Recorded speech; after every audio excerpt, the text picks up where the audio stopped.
नमस्ते, मेरा नाम शुभम है और आप मुझे ब्रेन ऑफ बिहार पे देख रहे हैं। जितेंद्र प्रसाद वर्मा को स्टे मिल गया है। जो एनबीडब्ल्यू इशू हुआ था हाईकोर्ट के आदेश के बाद ईडी न्यायालय से कोलकाता के, उसके अगेंस्ट में ये सुप्रीम कोर्ट गए थे और सुप्रीम कोर्ट ने 4 अगस्त को ईडी को नोटिस इशू करते हुए इनके एनबीडब्ल्यू पे जो इशू हुआ था उस पर स्टे दे दिया। ये ऑर्डर के जो शॉर्ट फॉर्म में आता है वो दिखा रहा है। 4 अगस्त का एक ऑर्डर है। ये रहा अपडेट सुप्रीम कोर्ट से। दूसरा जो कि हम लोग काफ़ी दिन से इंतज़ार कर रहे हैं कि 24 जुलाई वाला आदेश क्यों नहीं आ रहा है, क्योंकि 24 जुलाई का जो आदेश आएगा उससे ये पता चलेगा कि कोर्ट किस दिशा में जा रही है। निवेशकों के, एम्प्लॉय के, या फिर पेचीदा मामले को बनाना है और ऐसे ही लंबा खींचना। बहुत ही महत्वपूर्ण ऑर्डर आने वाला है 24 जुलाई को, जिसका इंतज़ार अभी भी है लोगों को। क्यों नहीं आ रहा है? लमसम 12-13 दिन हो गया सुनवाई के बाद। 2 बजे का टाइम देके 12:30 में सुनवाई किया गया था इतने बड़े मामले को, और उसका आदेश नहीं आना थोड़ा सा लोगों को चिंता में डाल रहा है कि आखिर कोर्ट का जो बेंच है जो नया बना हुआ किस दिशा में जा रहा है। हालांकि ये जो एनबीडब्ल्यू के अगेंस्ट में स्टे मिला है जितेंद्र प्रसाद वर्मा को ईडी न्यायालय के ऑर्डर के अगेंस्ट में, वो एमएम सुंदरेश, जो जस्टिस एमएम सुंदरेश है, उनके बेंच से ही मिला है कल।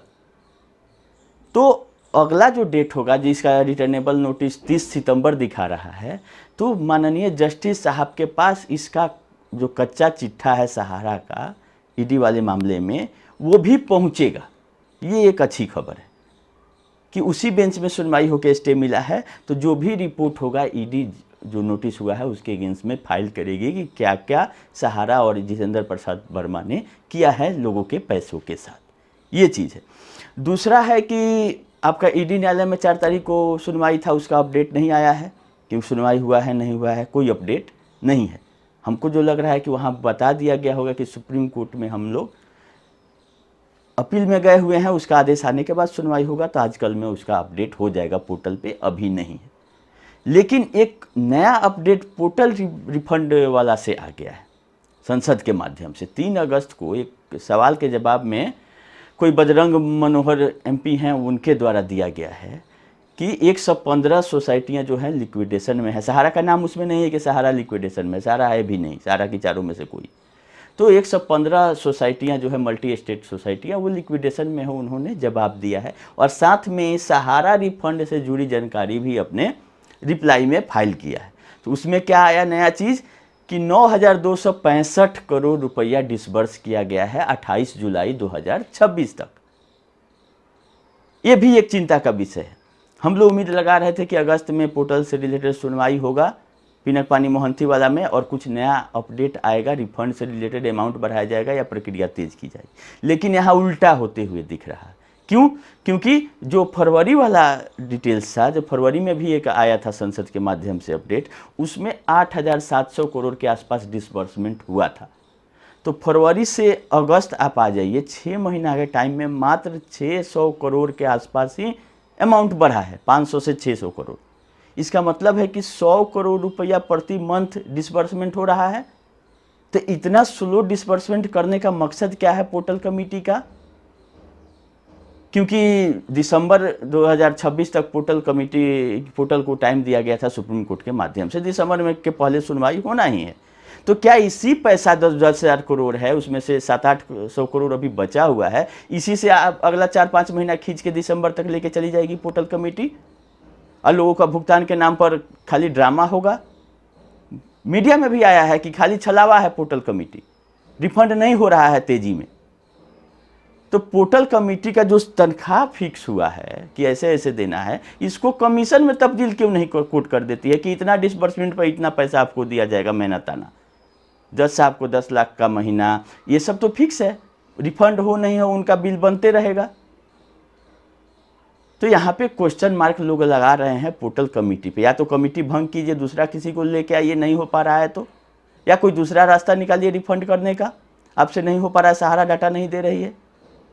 ये एक चिंता का विषय था जिसके लिए हम आप लोगों को इस वीडियो को बना के बता रहे हैं कि नया अपडेट है जो कि चिंताजनक है, क्योंकि मात्र 6 महीना में 600 करोड़ रुपया और डिसबर्स होना पोर्टल, ये बहुत बड़ा मतलब क्वेश्चन मार्क लगा रहा है कमिटी में काम करने वाले और प्रक्रिया पर उसके, क्योंकि यहाँ पे 1 लाख करोड़ से ज़्यादा का रिफंड करना है।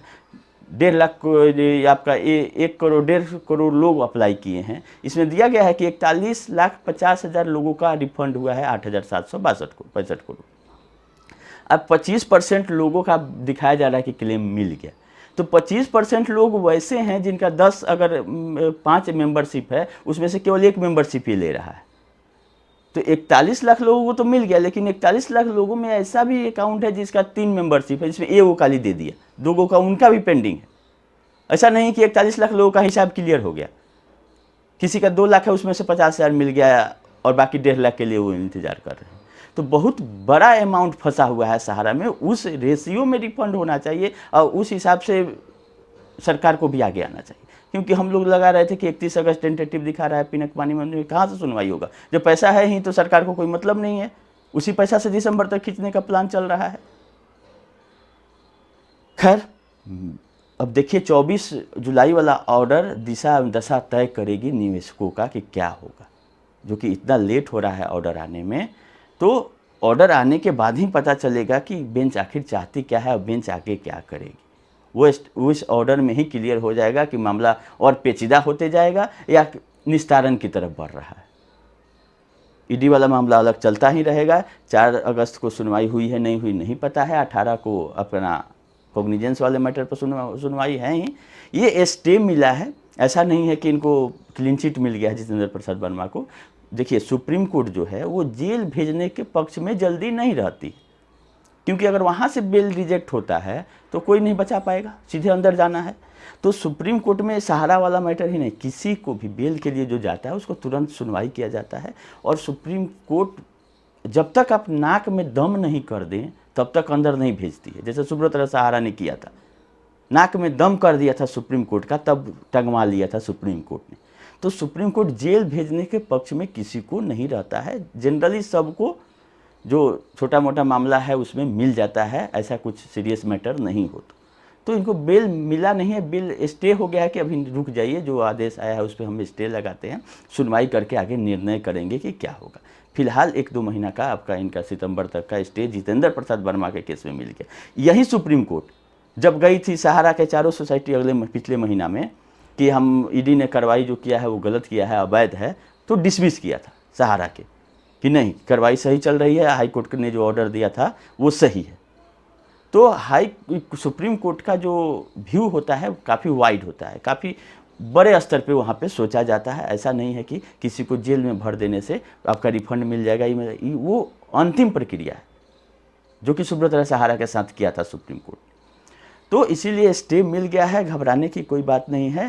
क्लीन चिट अभी नहीं मिला है, अभी वहाँ पे प्रोसिक्यूशन में कोलकाता में चल रहा है। बाकी वो मामला फिर हाई कोर्ट होते हुए सुप्रीम कोर्ट में ही आना है, आज नहीं कल।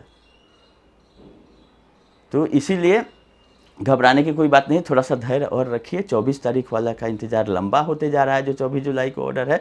हम जैसे ऑर्डर आएगा आप लोगों को अपडेट करेंगे कि क्या आगे होगा। आप लोग इंतजार कीजिए, समय समय पर जो भी नया अपडेट पोर्टल से रिलेटेड भी कुछ आएगा, और चाहे सहारा से भी में आएगा, चाहे ईडी वाले में आएगा, पटना हाई कोर्ट से आएगा। इधर सत्याग्रह का भी लोग तैयारी कर रहे हैं 9 अगस्त से, सपोर्ट कीजिए, क्योंकि सरकार कोई भी हो, चाहे वो झारखंड की सरकार हो, बिहार की सरकार हो, सबको घेरना जरूरी है। अभी फिलहाल में तो प्रशांत किशोर ने जीत के बांकीपुर में थोड़ा सा झटका दिया है बीजेपी सरकार को, सोचने पे मजबूर किया है कि अगर लोगों का मुद्दा आप नहीं उठाएंगे तो किसी का बहुपौती सत्ता नहीं है। बहुत ही अच्छा काम किया है बांकीपुर की जनता ने प्रशांत किशोर को सदन में भेज के। आगे देखिए क्या होता है। अभी के लिए इतना ही, धन्यवाद।